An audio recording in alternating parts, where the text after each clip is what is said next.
Hi everyone, nice to see you follow Stealthy Wood up till now.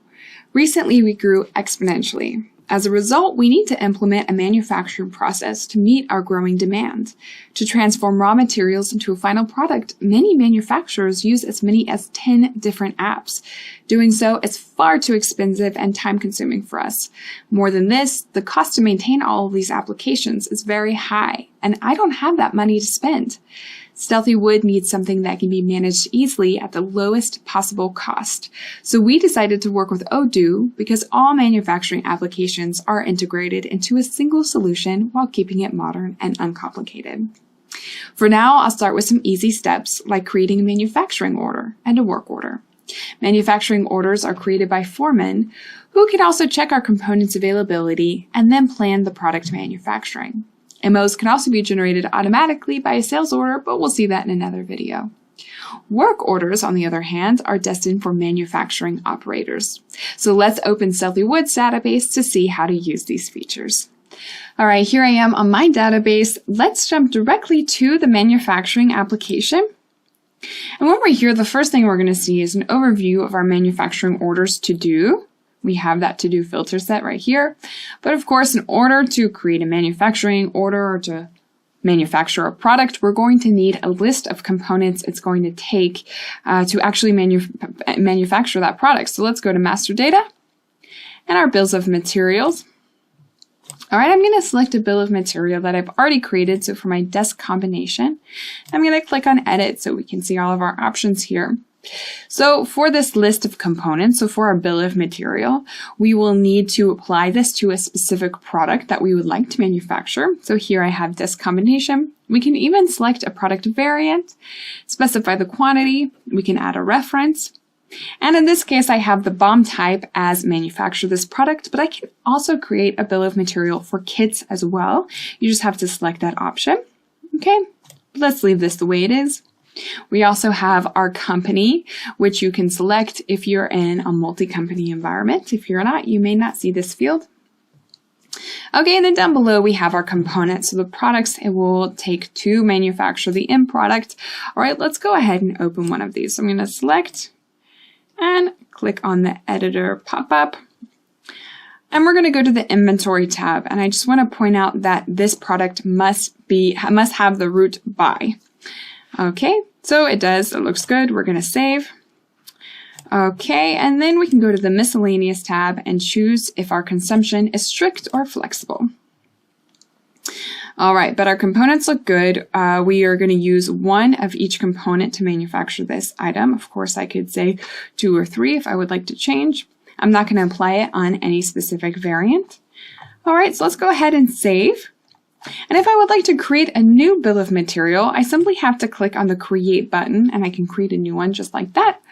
All right, but what I'm going to do now is actually go back to my manufacturing dashboard and I'm going to create a new manufacturing order for this desk combination.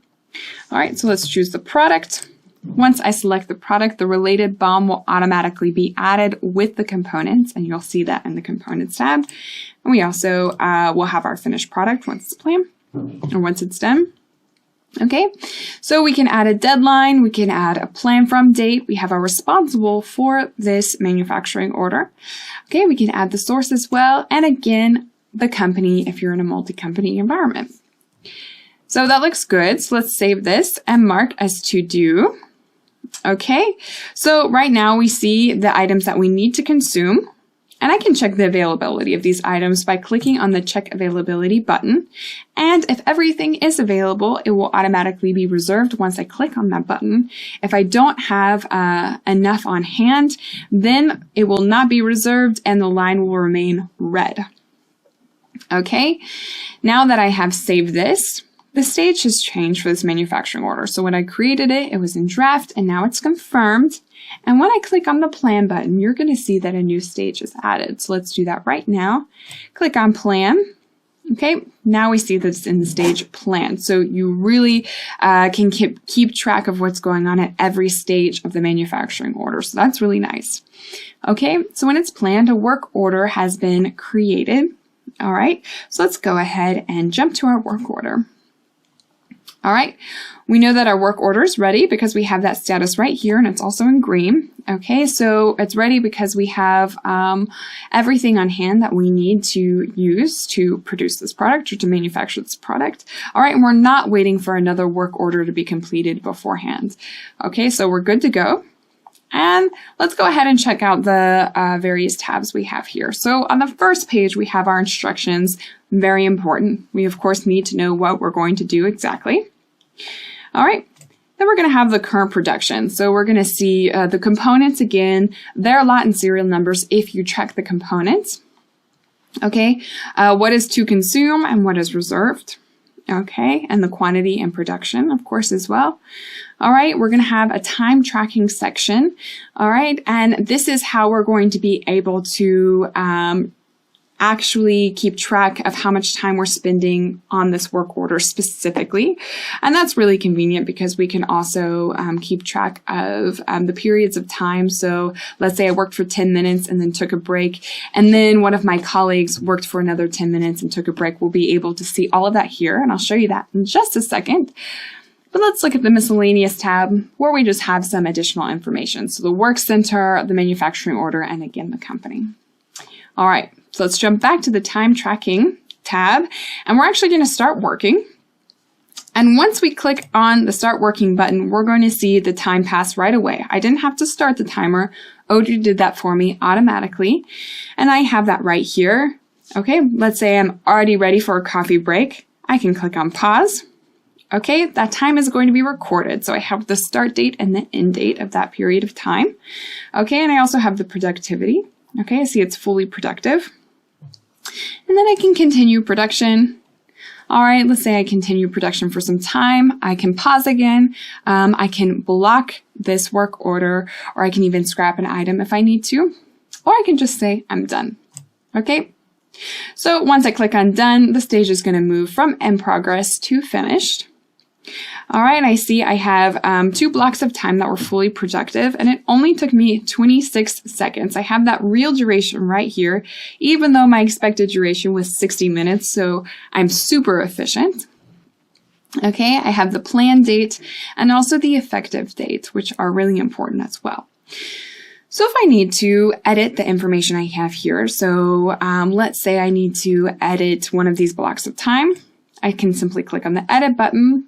And let's imagine that actually my colleague took over after I took my first break. So I can change that user here. Let's say it was Eduardo. Okay, again, I can change the start date and the end date if I need to. So if I forgot to pause the timer, or if I pause the timer accidentally, it's okay. We can edit that. All right, we have the work center as well. So if there was a mistake anywhere, you can always fix it. Okay, and if you do have some lost time for some reason, you can always say the reason here so we can keep track of what's happening with our time. Okay, we're going to click on save and save again, and we'll see that all of the changes have been saved. So it's good to go. Now let's jump back to our manufacturing order. All right, so we see that our work order has been completed.